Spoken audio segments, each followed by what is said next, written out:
ሰላም ጤና ይስጥልኝ ውድ የዩቲዩብ ተከታታዮቼ እንደምን ቆያችሁልኝ? በዛሬው ዕለት ደግሞ 4 ኪሎ አካባቢ እንግዲህ ዋሻ አለ ተብያለሁ። ይህንን ዋሻ የማስቃኛችሁ ወይም የማሳያችሁ ይሆናል። አሁን የምገኘው ግን ያው ወደ ሸራተን አካባቢ ነው። አሁን ፊት ለፊት የምታዩት የሸራተን ሆቴል ነው። ሸራተን አካባቢ ነው የሚገኘው ማለት ነው። እስከዛ ድረስ በዚህ ዘና ፈታ እያላችሁ ጠብቁኝ።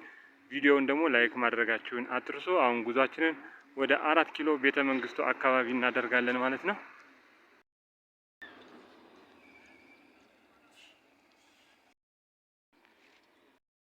ወደ ቤተ መንግስቱ እየተጠጋ ነው የሚገኘው። ቤተ መንግስት ጋር ያው መቅረጽ አይቻልም፣ ግን የተወሰነ ጠጋቢ ማሳያችሁ ይሆናል። ሸራተን ላይ ሁኜ ወደ ታች ቁልቁል ወደ ብሔራዊ ባንክ እያየው ያለ የሚታይ ገጽታ ነው። ይሄ እንደምትወዱት አልጠራጠርም።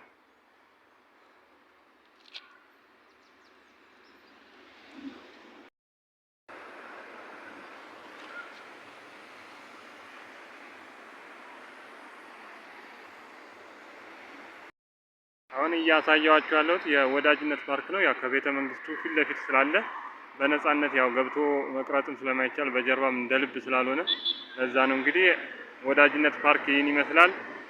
አሁን ጉዟችንን ወደ 4 ኪሎ ወደ ዋሻው እናደርጋለን ማለት ነው። አብራችን ቆዩ።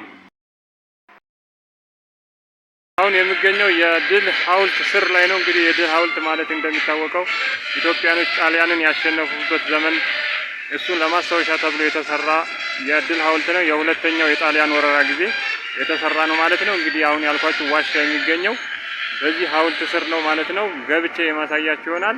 አብራችሁኝ ቆዩ፣ ዘና ፈታ በሉልኝ።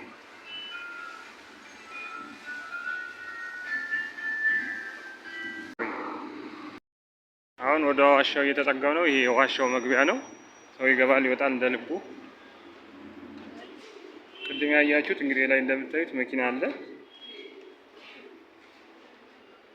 አሁን ወደ ስር እየሄድኩ ነው። የተለያዩ አይነት ሱቆች እንዳሉ ገልጽላችኋለሁ፣ ማሳያችሁ ነው።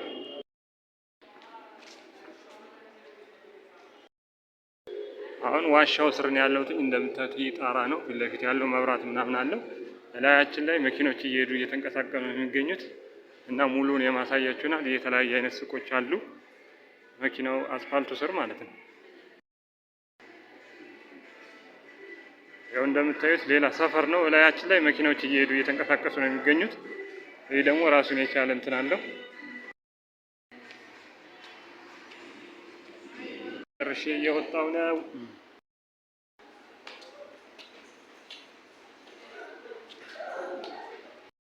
ጨርሻለሁ። እንግዲህ ያሳየኋችሁ አሪፍ እንደሆነ ተስፋ አደርጋለሁ። አሁን ደግሞ በጀርባው ነው የድል ሐውልትን እያሳየኋችሁ የሚገኘው። ቅድም እዛ ጋር ነበር የነበርኩትኝ 4 ኪሎ የሚለው። አሁን በጀርባው ወጥቼ ማለት ነው በዋሻው። እንደምትወዱት አልጠራጠርም። ሰላም ሁኑልኝ። ላይክ፣ ሰብስክራይብ ማድረጋችሁን አትርሱ። ሰላም ሁኑ።